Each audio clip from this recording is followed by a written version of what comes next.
Welcome to Compact Mysteries from compacthistories.com, the show where we try to unravel a different bite-sized mystery each week, from baffling disappearances and strange objects to unexplained events and mysterious places. This is episode 77, The Mystery of Area 51. Area 51 is one of the most famous places on Earth that for many years officially did not exist. It sits in the Nevada desert, about 80 miles northwest of Las Vegas, on the edge of a dry lake bed known as Groom Lake. To most people, that landscape looks empty, hostile, and almost deliberately unwelcoming.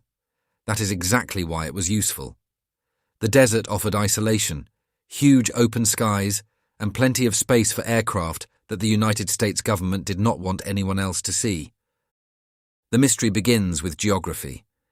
Area 51 lies within a much larger military testing region connected to the Nevada Test and Training Range. Nearby were sites already associated with nuclear weapons testing during the Cold War, so secrecy was not exactly new to the area. Roads were restricted, maps were vague, and the surrounding desert became a buffer zone between the public and whatever was happening beyond the warning signs. Anyone driving too close would be met by armed security, cameras, sensors, and the clear impression that turning around was the healthiest life choice available.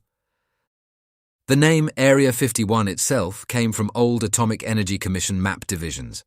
It was not originally meant to sound mysterious, which is unfortunate for anyone hoping bureaucracy can avoid drama. A dull administrative label somehow became one of the most powerful phrases in modern conspiracy culture.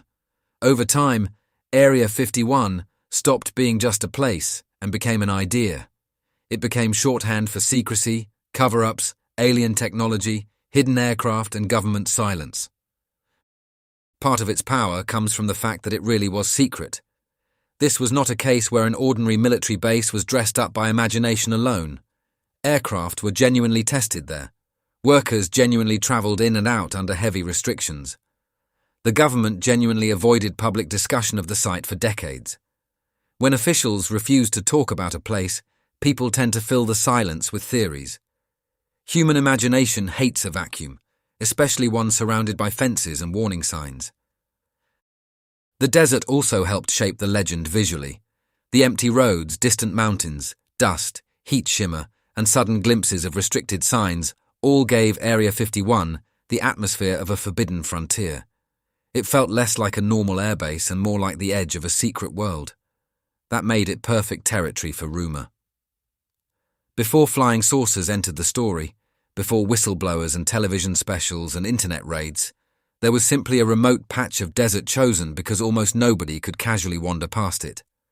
The mystery began not with aliens, but with silence, distance, and a very practical Cold War problem: how to hide the future of military aviation in plain sight. The true story of Area 51 begins in the tense early years of the Cold War. By the 1950s, the United States and the Soviet Union were locked in a global intelligence struggle, with each side desperate to know what the other was building, planning, and hiding. Satellite reconnaissance did not yet exist in the way it later would, so high-altitude aircraft became a vital tool. The United States needed a plane that could fly higher than Soviet air defenses and take photographs of military installations from the edge of the stratosphere.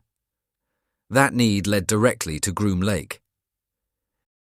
In 1955, the CIA and Lockheed's secretive Skunk Works division selected the dry lake bed as a test site for the U-2 spy plane.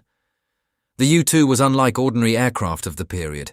It had long glider-like wings, a lightweight body, and the ability to fly at altitudes around 70,000 feet. At that height, pilots wore pressure suits, the sky darkened above them, and the margin for error was famously narrow. The aircraft was designed not for combat, but for looking down on places that very much did not want to be looked at. Groom Lake was ideal because it was remote, flat, and already surrounded by restricted land. Engineers could build runways and facilities without attracting too much attention, at least in theory. Workers arrived under strict secrecy, and the base quickly became associated with code names, compartmentalized information, and unusual security procedures. The U-2 program itself was so sensitive that even many people inside government knew only fragments of the truth. Secrecy was not decorative. It was built into the entire operation. The presence of the U-2 also helps explain some early UFO reports. Civilian aircraft in the 1950s usually flew far lower than the U-2. When airline pilots or observers saw a strange object shining in the high atmosphere, moving where no normal aircraft was expected to be, it could look otherworldly. The U-2's reflective surface sometimes caught the sunlight long after the ground below had fallen into darkness. To someone watching from below, that could seem like an impossible machine. In a way, Area 51 did not need aliens to create UFO sightings. It had human technology advanced enough to look alien to the unprepared eye. The U-2's operational history soon became internationally significant. On the 1st of May 1960, American pilot Francis Gary Powers was shot down over the Soviet Union while flying a U-2 reconnaissance mission. The incident caused a major diplomatic crisis and exposed the scale of American spy flights. By then, Groom Lake had already proved its value as a place where secret aircraft could be developed away from public scrutiny. The base had become a hidden workshop for the Cold War sky. What began as a practical answer to espionage needs would become the foundation for decades of black projects, rumours, and one of the most persistent mysteries in modern history. After the U-2, Groom Lake became closely associated with the next generation of secret aircraft. The Cold War did not stand still, and neither did aviation technology. If one spy plane could be built in secret, tested in the desert and flown over hostile territory, then others could follow. Area 51 became a proving ground for aircraft that pushed speed, altitude, radar evasion, and materials engineering into new territory. The public saw almost nothing, which of course meant the imagination saw everything. One of the most important successes was the A-12, developed by Lockheed for the CIA under the Oxcart program. The A-12 was a sleek, black, high-speed reconnaissance aircraft capable of flying at more than Mach 3. It was related to the later SR-71 Blackbird, one of the most famous aircraft ever built. These machines looked futuristic even when viewed today, so in the 1960s, they must have seemed like visiting hardware from tomorrow. Testing them required space, secrecy, and a place where unusual shapes in the sky would not immediately become front-page news. Groom Lake fitted the job beautifully. Other classified projects followed over the years. Area 51 has been linked to stealth aircraft testing, experimental drones, foreign aircraft exploitation, and the study of captured or acquired enemy technology. During the Cold War, understanding Soviet aircraft was a matter of survival as much as curiosity. If American engineers could examine foreign designs, test their performance, and learn their weaknesses, they could better train pilots and develop countermeasures.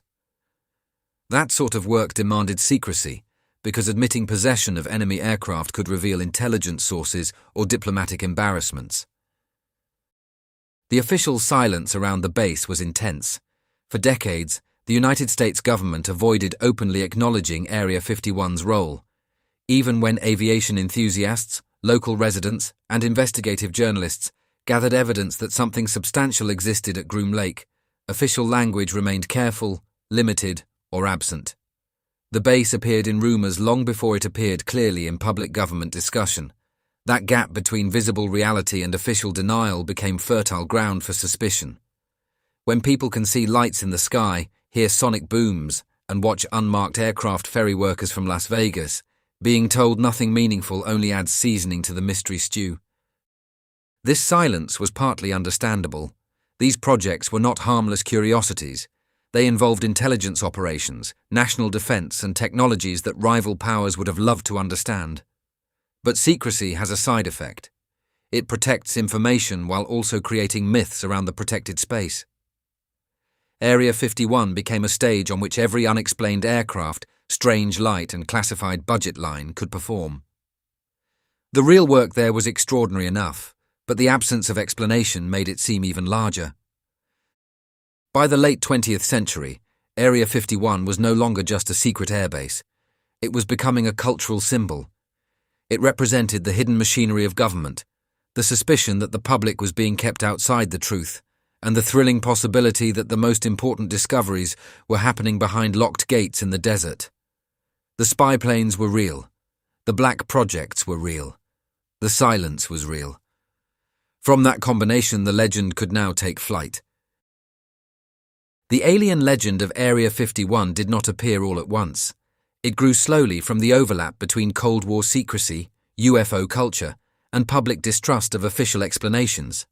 After the famous Roswell incident of 1947, stories of crashed flying saucers and recovered alien bodies became part of American folklore. Roswell itself was in New Mexico, not Nevada, but over time many people began linking different UFO stories into one larger narrative. Area 51, with its secrecy and strange aircraft, became the perfect place to imagine where recovered alien technology might be hidden. A major turning point came in 1989 when a man named Bob Lazar gave interviews claiming he had worked near Area 51 at a site called S4. Lazar alleged that he had seen alien spacecraft being studied and reverse-engineered by the United States government. His claims were dramatic, controversial, and widely disputed, but they became enormously influential. For many people, Lazar's story gave Area 51 a specific alien mythology. It was no longer merely a place where secret aircraft were tested. It became, in popular imagination, the hangar where humanity kept the impossible. Television helped the legend spread. Programs about UFOs, government cover-ups, and unexplained phenomena brought Area 51 into living rooms around the world. The base's restricted perimeter became iconic. So did the nearby town of Rachel, Nevada, and the road later popularly known as the Extraterrestrial Highway. Motels, diners, signs, souvenirs, and alien-themed tourism turned the mystery into a local economy. The idea of Area 51 became both frightening and playful. It could be a sinister cover-up one moment and a fridge magnet with bug-eyed aliens the next. Eyewitness reports played a major role in keeping the story alive. People reported unusual lights moving rapidly over the desert, aircraft performing strange maneuvers, and glowing objects in the night sky. Some sightings may have involved classified aircraft. Others may have been misidentified conventional aircraft, atmospheric effects, military flares, or the understandable result of watching a secret test range while expecting weirdness. Expectations matter. If someone stares at the sky above the most famous secret base on Earth, every flicker has an audition for the role of alien spacecraft. The legend also reflected a deeper mood. From the 1960s onward, public trust in government was shaken by events such as Vietnam, Watergate, and revelations about intelligence agencies. Area 51 fitted neatly into that atmosphere. If officials had concealed spy plane programs and nuclear testing details, why not something even bigger? The logic was not always strong, but emotionally it was powerful. Secrecy in one area made secrecy in another feel plausible. By the 1990s, Area 51 had become a fixture of pop culture. Films, television series, books, video games, and internet forums treated it as the ultimate restricted zone. Whether presented seriously or with a wink, the base stood for the tantalizing idea that the truth was out there, but probably behind a fence, guarded by people with sunglasses and no sense of humor. The alien story may never have been proven, but as a myth it had already achieved liftoff. For decades, part of Area 51's mystery came from the strange tension between obvious existence and official reluctance. Aviation watchers could point to satellite images, employee flights, security perimeters, and eyewitness accounts. Locals knew the place affected their region. Former workers spoke in limited ways about classified programs. Yet official recognition remained cautious and incomplete. That changed significantly in 2013, when declassified CIA documents publicly acknowledged the Groom Lake site in connection with the U-2 program.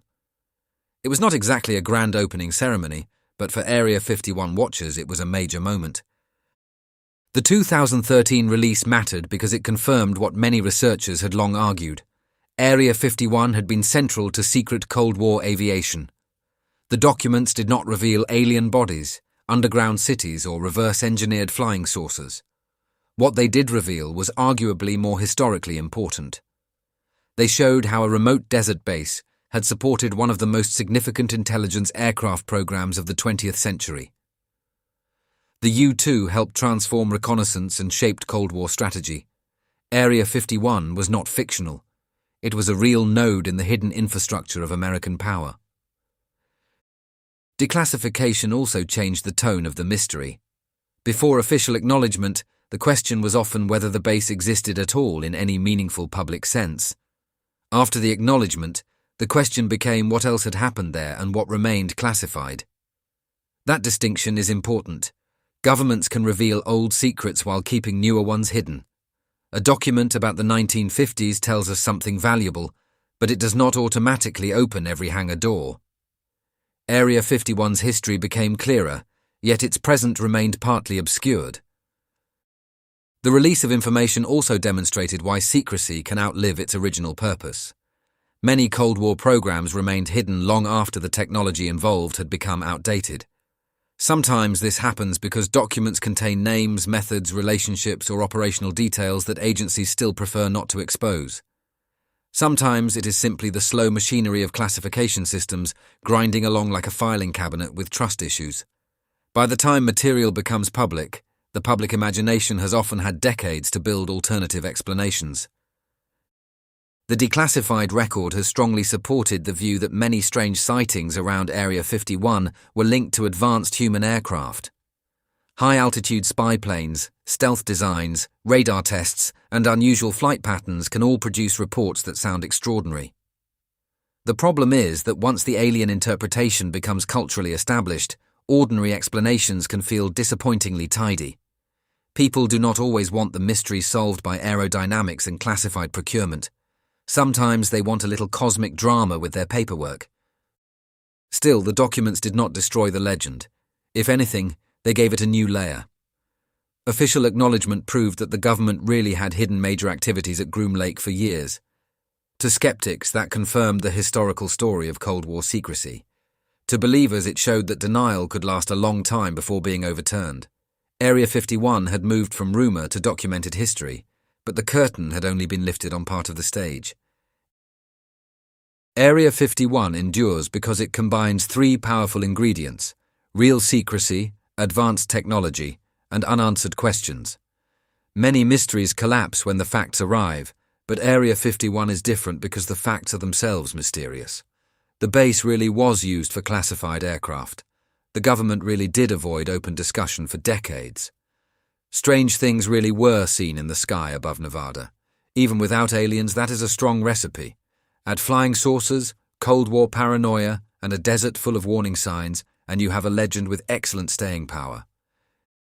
It also survives because Area 51 sits at the crossroads of two different kinds of mystery. The first is historical and practical.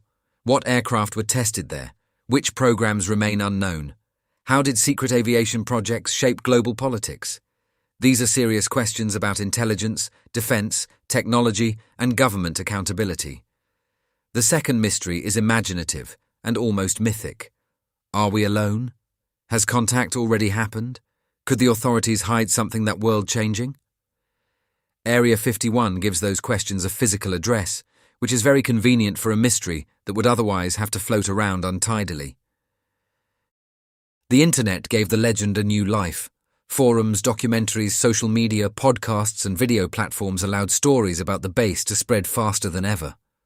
In 2019, the Storm Area 51 meme began as an online joke, but turned into a real-world cultural event, drawing attention from media, authorities, and curious visitors. Very few people had any serious intention of charging a military facility, which was wise because being arrested in the desert is a poor substitute for meeting aliens. Yet the episode proved something important. Area 51 was no longer just a Cold War secret. It had become shared global folklore. Part of the fascination comes from mistrust. People know governments keep secrets, especially about defense and intelligence. That is not a conspiracy theory. It is how states operate. The difficult question is where legitimate secrecy ends and unacceptable concealment begins. Area 51 sits right on that boundary in the public mind. It invites people to ask how much citizens should know, how much can be hidden in the name of security, and whether official explanations can ever fully satisfy curiosity once suspicion has taken root. There is also something deeply human about the alien angle. Area 51 became famous during a century when humanity entered the atomic age, launched satellites, landed on the moon, and sent probes into deep space. The idea that another civilization might have reached us first is both thrilling and unsettling. If aliens did exist in a hangar in Nevada, it would transform religion, science, politics, and humanity's sense of itself. No wonder the rumor refuses to die. It offers the possibility that the biggest story in history is being stored behind a locked gate. The most likely truth is that Area 51's greatest secrets are human ones: aircraft, sensors, weapon systems, intelligence methods, and the long shadow of the Cold War. But that does not make the mystery boring. In some ways, it makes it more interesting. Area 51 shows how secrecy creates legends, how technology can look supernatural, and how silence can become louder than any official statement.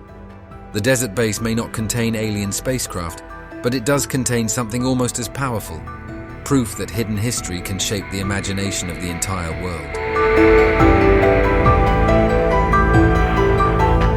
That brings us to the end of this episode of Compact Mysteries, part of the Compact Histories Network.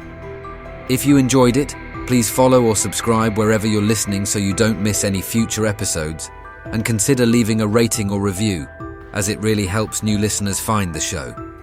You can find more episodes at compactmysteries.com, where you can also explore our other podcasts covering biographies, history, disasters, warfare, and true crime. You can also follow us on Facebook, Instagram, and Pinterest. Finally, please consider supporting the show directly by buying us a coffee. Head on over to compacthistories.com/mysteriescoffee to see how. Thanks for listening, and I'll see you next time.